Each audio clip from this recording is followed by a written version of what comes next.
Welcome to the Slop Temple. We pray this video helps. You already have Steam and Virtual Desktop installed. Now start the connection. First, open Steam on your PC and enable Remote Play in settings so the host can stream. Next, launch the Virtual Desktop Streamer app on PC and the Virtual Desktop app in your headset. Make sure both devices are on the same network.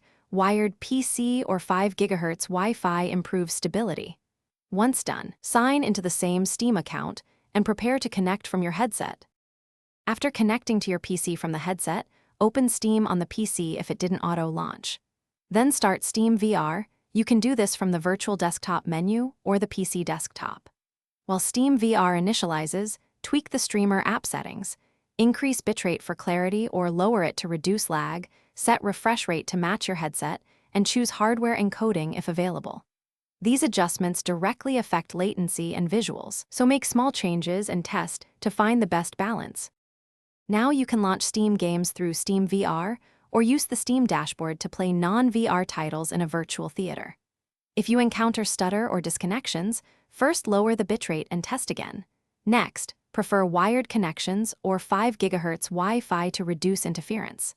Make sure GPU drivers and Virtual Desktop Streamer are up to date, and check firewall rules to allow streaming.